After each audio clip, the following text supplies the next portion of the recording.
Hello again, everyone. Edwin Learnard back once again.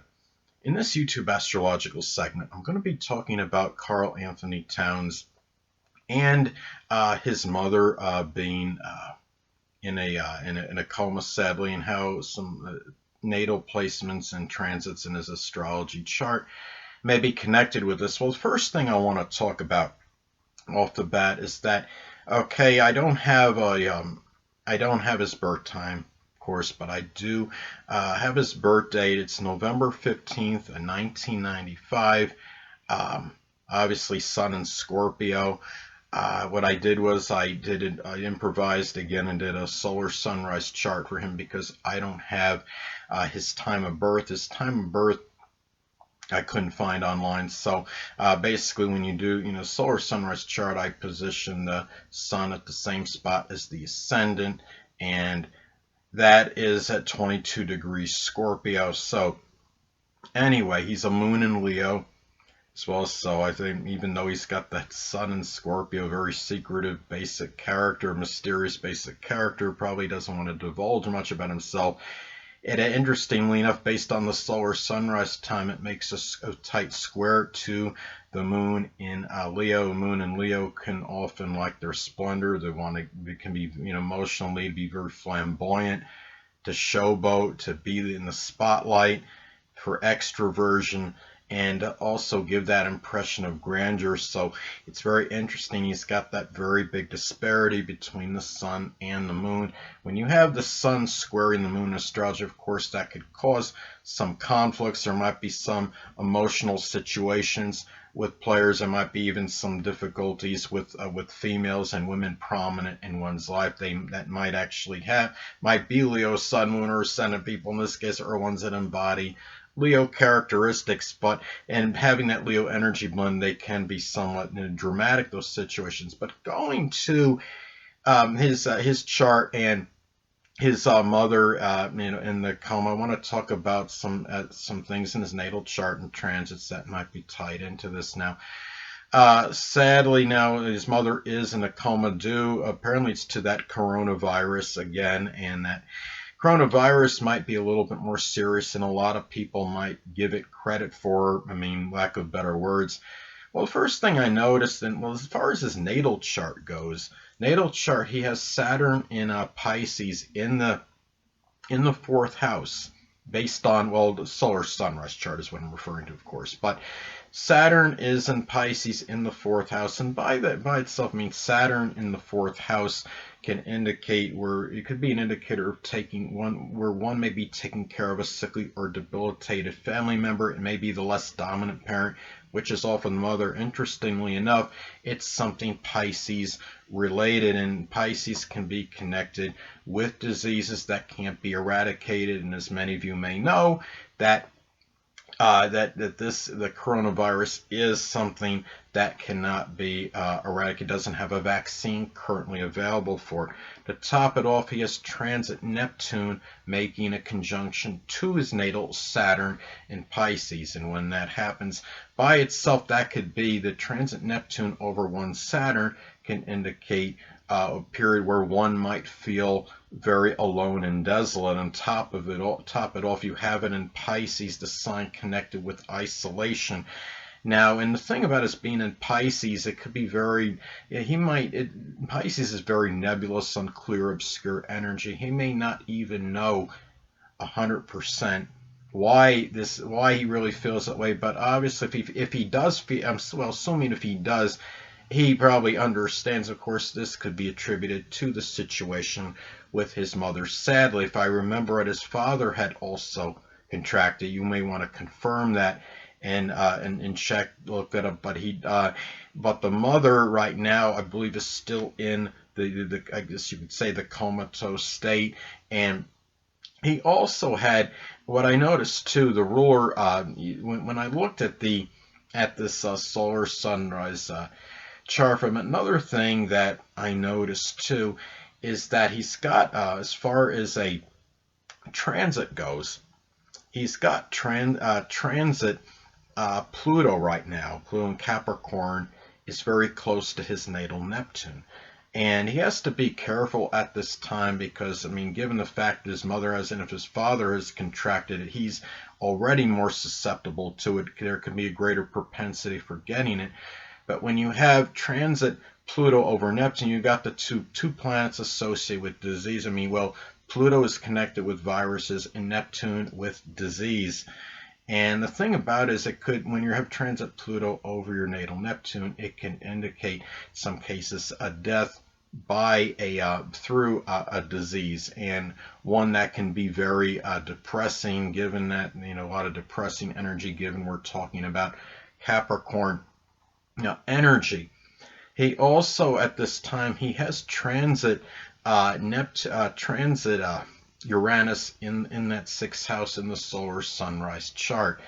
And in some cases, it could indicate it could suggest a time where one may get an enigmatic illness, or something very unusual or unanticipated could happen health-wise to the person. And being in Taurus, it could involve something with the throat, such as a sore throat, which of course could be a symptom of the coronavirus. It could be something with coughing, which could, of course, that's a symptom of the coronavirus as well.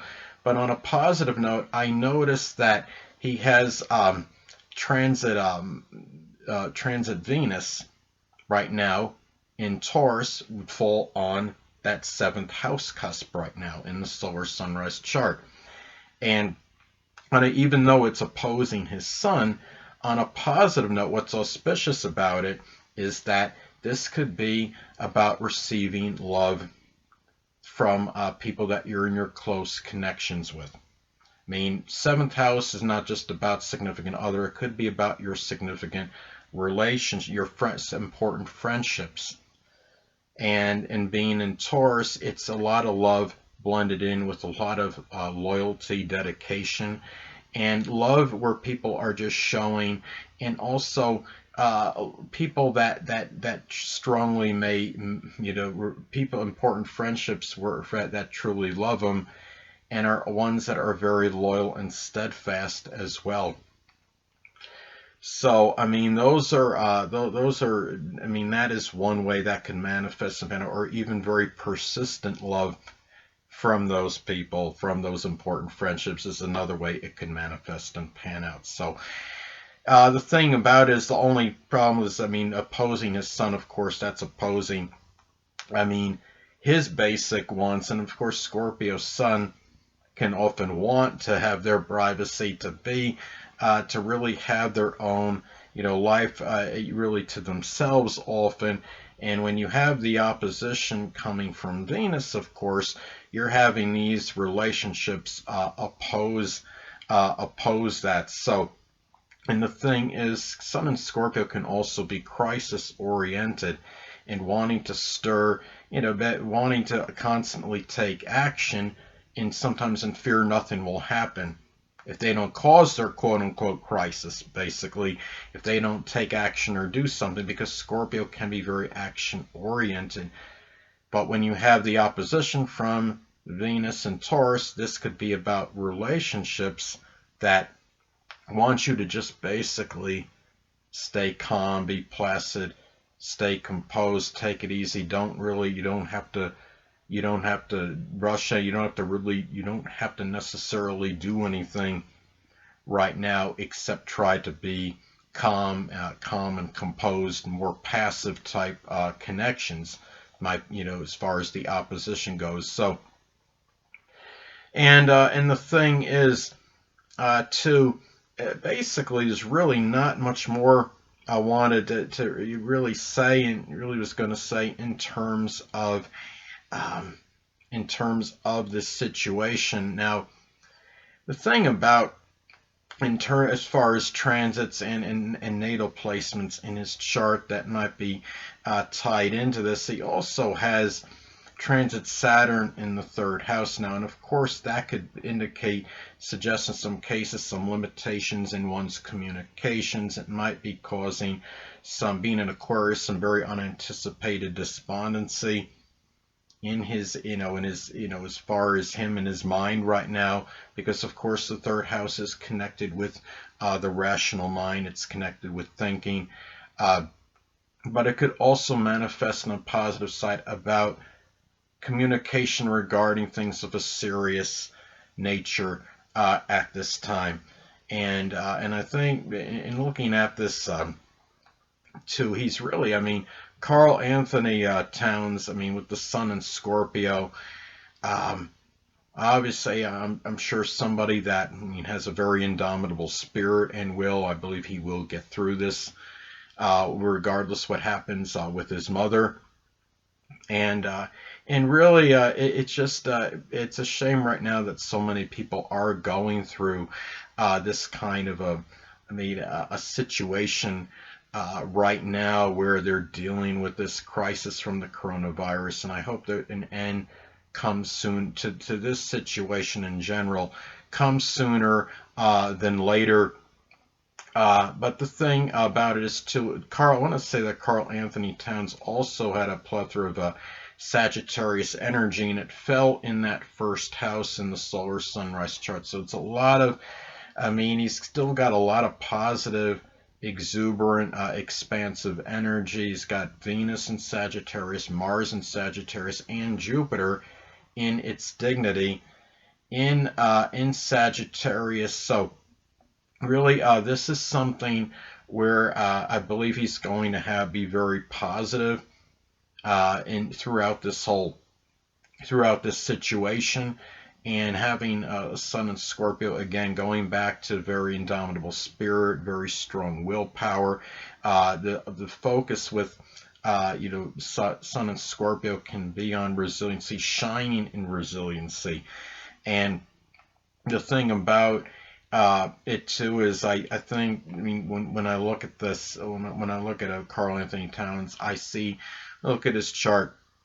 It's somebody to me that's got a very strong spirit, very strong will, and I think in having that strong Sagittarius influence as well, somebody that can actually have that side to them, that can be that incorrigible optimist. Having Venus in Sagittarius, somebody that values optimism, that values being expansive and being positive, philosophical. So and also moving and being able to move forward and continue learning well beyond high school. And I'm sure he's going to be trying to learn as much as he can now about this coronavirus, and he may preach to others to understand it more and take their precautions and really inspire others to do the right thing in terms of the coronavirus situation. I'm sure this situation with his mother may have done so and compelled him to do that, I believe. So